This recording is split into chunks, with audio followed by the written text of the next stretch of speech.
Que a paz e a graça divina acompanhem o dia de todos que nos ouvem.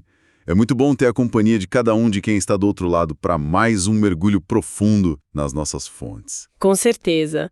E o mergulho de hoje, olha, promete dar um nó na cabeça de muita gente. É sempre um prazer estar aqui. O prazer é todo meu. Hoje nós vamos analisar o livro A Cruz do Rei, do autor Timothy Keller. Uma obra fenomenal, diga-se de passagem. Fenomenal mesmo. E nós vamos focar especificamente no capítulo 3, que é intitulado A Cura. A nossa missão central hoje é entender qual é o verdadeiro problema da condição humana, sabe? E tentar entender por que conseguir exatamente aquilo que a gente mais deseja pode ser a pior coisa que nos poderia acontecer. É uma premissa muito contraintuitiva, né? Porque a gente passa a vida inteira correndo atrás de objetivos concretos. Exato, achando que isso vai trazer paz. Mas o autor vira essa expectativa totalmente de cabeça para baixo. Vira. E é importante estabelecer logo de cara que o material de hoje não adota aquele tom de autoajuda reconfortante. Nem um pouco. É quase uma cirurgia de grande porte. O autor quer desconstruir aquelas ideias muito arraigadas, sabe? Aquelas que a gente tem sobre felicidade, sobre o sofrimento. Para ilustrar o porquê dessa busca pelos nossos sonhos ser uma armadilha, o texto nos leva direto para um relato bíblico bem específico, no Evangelho de Marcos, no capítulo 2. Sim. E o que a gente tem que observar aí não é só o evento histórico, mas a psicologia por trás das reações de Jesus. Ele lidava com as necessidades das pessoas de um jeito completamente diferente do esperado. Então vamos visualizar a cena, porque o contexto importa demais aqui. Jesus estava na cidade de Cafarnaum, e a fama dele já tinha se espalhado de um jeito incontrolável. As multidões eram imensas, né? Gigantescas. Mas o livro aponta um detalhe que quebra a nossa expectativa. No auge dessa popularidade, Jesus frequentemente fugia de madrugada para orar em lugares desertos. O que revela muita coisa. Mostra que ele não queria ser só um distribuidor de milagres. Tipo um prestador de serviços, né? Exatamente isso. Ele sabia que a multidão estava ali por motivos rasos. Queriam o pão, a cura rápida, mas não queriam mudar de vida. E é com essa tensão no ar que a gente chega na famosa cena da casa. Que cena caótica, aliás. Se fosse hoje em dia, ia ser uma loucura. Imagina uma casa lotada, não cabe mais ninguém. De repente, o teto começa a ser quebrado de fora para dentro. Poeira e barro caindo na cabeça de todo mundo. Total. E 4 homens descem um amigo paralítico numa maca, bem no meio da sala. A tensão devia estar palpável ali. Nossa, com certeza. A expectativa é unânime. O homem não anda, então o problema é a paralisia. A solução tem que ser a cura física. Lógico, é o que qualquer um pensaria. Só que Jesus olha para o homem e solta uma frase desconcertante. Ele diz: "Filho, os teus pecados estão perdoados." O que, na prática, parece uma resposta inútil, né? E totalmente alheia à urgência do cara. Eu confesso que eu sempre achei essa resposta um tanto absurda. Pensando na lógica de quem está sofrendo, soa quase ofensivo. Soa muito insensível mesmo. É como se, alguém chegasse ao pronto-socorro com a perna quebrada e o osso exposto e o médico dissesse: "Entendo sua dor, mas nosso principal problema aqui é a sua dieta." Nossa, perfeita essa analogia. E essa ofensa que a gente sente é justamente o ponto que o Keller quer expor. Sério? Mas por que Jesus insiste nisso? Porque quando o médico ignora a perna quebrada, soa cruel, já que a gente acha que a fratura é o maior perigo. Certo. Mas a premissa é que Jesus está enxergando uma doença terminal que o paciente nem sabe que tem. É algo infinitamente mais letal que a paralisia. E aí a gente precisa entender como o livro define pecado. Que não é só aquela lista moralista de coisas erradas, né? Exato. Não é só mentir ou quebrar regras.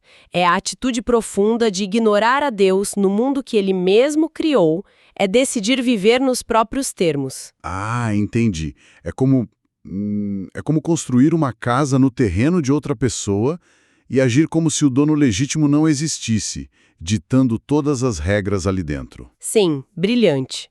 E Jesus choca todo mundo para forçar esse mergulho mais profundo. O autor argumenta que apontar para o pecado, na verdade, fortalece o ser humano. Como assim fortalece? Pensa bem. Se o nosso maior problema for sempre o que nos acontece, tipo uma tragédia ou uma doença, A gente vira a vítima do acaso. exatamente, não tem controle nenhum.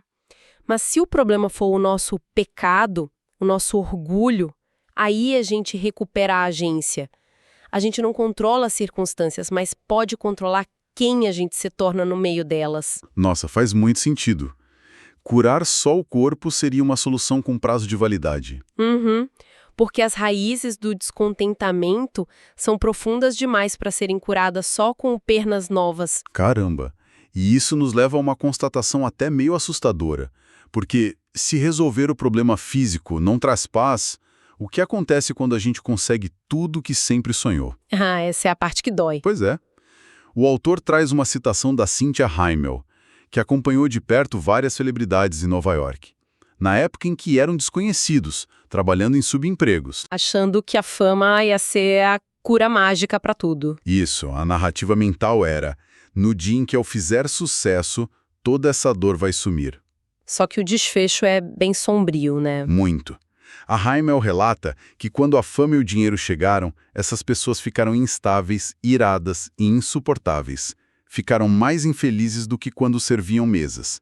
Porque o sonho impossível chegou e nada na essência deles mudou. Eles ainda tinham os mesmos buracos na alma. É brutal.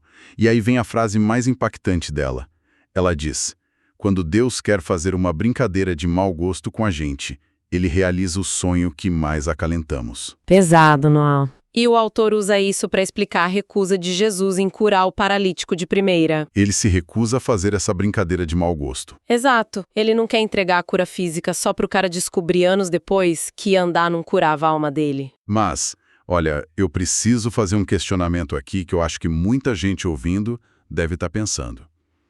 É natural desejar o sucesso, ter saúde, ter um relacionamento bom. Com certeza. Não tem nada de errado nisso. Então, em que ponto esse desejo legítimo cruza a linha e vira esse mecanismo destrutivo? É aí que entra o conceito do falso salvador, a idolatria moderna. O problema não é o desejo de andar ou de ter uma carreira. O ponto de ruptura é quando a gente constrói a nossa identidade em cima disso. Tipo, colocar todo o peso da vida naquilo. Isso.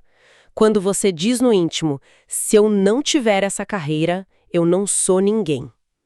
Nesse instante, você eleva uma coisa temporal ao patamar de divindade, A gente transforma algo imperfeito no Messias particular. exigindo que aquilo dê o sentido final para nossa vida. Precisamente. E tem um perigo duplo aí. Se você falha, o vazio é de aniquilação total, porque o seu Deus te rejeitou. E se consegue? Se consegue, é o que aconteceu com as celebridades. Você chega no topo e vê que o ídolo não tem poder nenhum para dar paz. A promessa era uma mentira. Uau! Então o paralítico estava basicamente dizendo: se eu andar, a minha vida está completa. E Jesus corta isso dizendo que só o Criador pode dar essa paz. Exatamente, ele dá um choque de realidade. Mas na prática, sabendo que a nossa mente fabrica ídolos o tempo todo, como que acontece essa verdadeira cura? O livro traz uma metáfora fenomenal para isso, do C.S. Lewis. Ah, a história do Eustáquio.